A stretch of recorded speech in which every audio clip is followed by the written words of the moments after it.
Fodé Mamoudou Touré, qui a siégé au Sénat français avant l'indépendance de la Guinée, qui incarna le courage intellectuel et la diplomatie subtile, celle d'un homme capable de dialoguer, d'argumenter et de défendre la cause guinéenne avec honneur et finesse. Mbari Diawadou, qui siégea au sein de l'Assemblée nationale française. Ministre, pour ces mots, en quelques mots, vous avez pu faire une synthèse de tous les défis qui nous attendent aujourd'hui, nous, la diaspora. Vous n'avez pas oublié quand même de parler de l'histoire. On a eu démocratiquement élu, c'était une diaspora. Après son parcours en politique et tout, et vu comment il a fini, qu'est-ce qu'on peut dire aujourd'hui à nos hommes politiques qui vivent à l'étranger? Parce que aussi, si on fait des remarques du gouvernement de la junte, la plupart de ces cadres étaient là en 2019 et en 2020.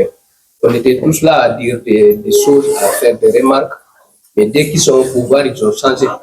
Donc, qu'est-ce qui fait que les gens changent dès qu'ils ont le pouvoir? Est-ce qu'on peut prendre ça? Voilà.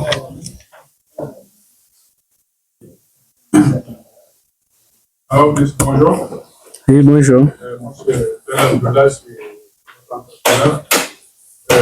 J'essaie de me rendre encore de nouveau à l'équipe, parce que j'étais là.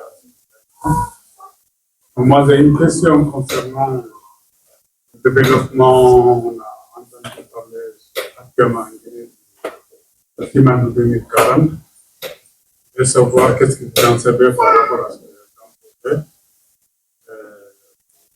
pour le développement de l'administration. Qu'est-ce que vous en pensez?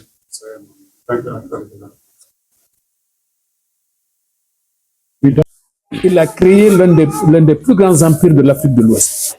Il commençait en Guinée qui avait englobé la Guinée-Bissau, le Sénégal, la Mauritanie et une partie du Mali.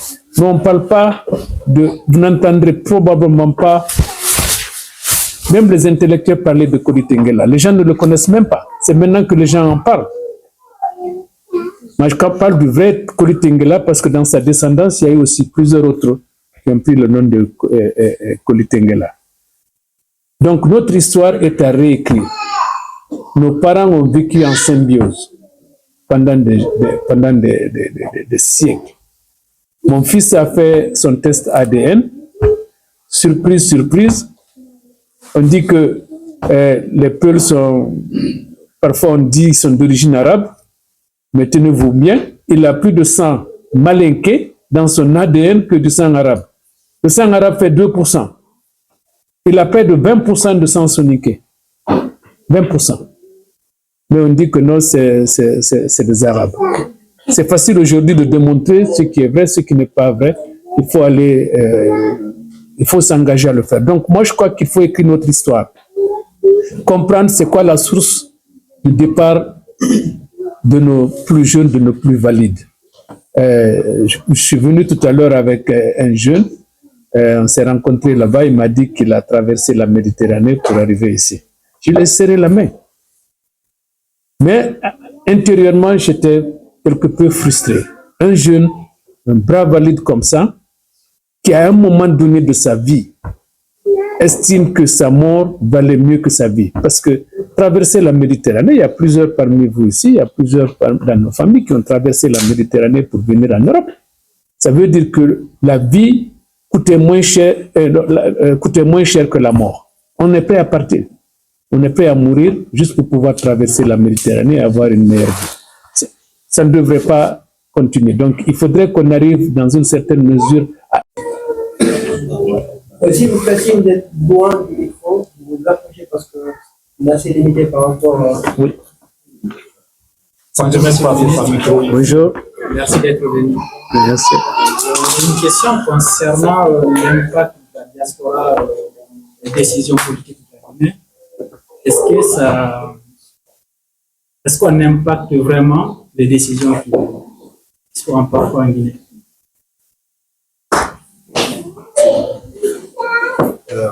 Bonjour. Bonjour. D'être venu, nous sommes très contents que vous soyez là. Alors, Moi, je suis un peu dans la même situation que vous. J'ai été financé par l'État, soutenu par le biais de l'État. Je suis toujours financé par l'État. Excusez-moi, essayez de vous présenter avant de poser votre question. Merci. Désolé. Mais moi, je réponds au nom de Mamadou Alpha Diallo. J'ai été boursier de la Guinée, je suis passé par le Maroc, j'ai fait des études en classe préparatoire. Puis j'ai eu la chance d'intégrer l'Institut. Je suis à l'ENSA, c'est l'École nationale supérieure des techniques avancées. Je fais des études de généraliste. Et là, je fais une alternance chez Schneider. J'ai fait un stage, j'ai fait une alternance. Donc, je suis un peu dans la même situation. Moi, je sais que l'État a beaucoup financé pour moi. On reçoit des bourses, on reçoit de l'argent de la part de l'État. Et aujourd'hui, on est presque à la fin de notre cycle. Moi, je sais que cette année, je vais terminer mes études, donc je vais commencer à travailler. Moi, je suis partagé entre deux situations. Entre un devoir moral, où tu te dis, il y a ton État qui t'a tout donné, il y a tes parents qui t'ont tout donné, qui t'ont donné cette éducation de base. Et l'État t'a financé, l'État t'a épaulé pour grandir en compétences, pour venir dans d'autres pays, voir d'autres façons de penser. Donc, ça t'a permis d'avoir une vraie compétence. Et aujourd'hui, là, tu es partagé entre est-ce qu'il faut revenir dans un pays où tu sais que les institutions sont instables, où tu sais qu'il n'y a pas vraiment un cadre de travail qui est établi, tu sais que même si, par exemple, il y a, c'est pas moi, le ministère de l'Enseignement supérieur qui te rappelle, qui te dit il y a des places, il y a des situations qui sont mises en place pour le retour des boursiers pour travailler, mais tu sais que la législation guinéenne sur le plan du travail, elle n'est pas très efficace, tu peux être à tout moment être retiré. Tu ne peux pas avoir les mêmes conditions de vie que tu vis ici. Donc, il y a une vraie question qui se pose. Est-ce que le devoir moral, est-ce que le devoir de notre pays est-il territorial? Est-ce qu'il faut absolument retourner en Guinée?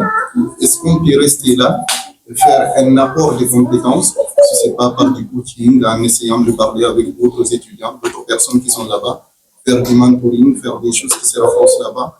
Ou est-ce qu'il faut absolument retourner dans le pays, retourner là-bas, même s'il y a des dangers sur le plan du travail, et moi, ma première question, c'est ça. Et la deuxième question, c'est que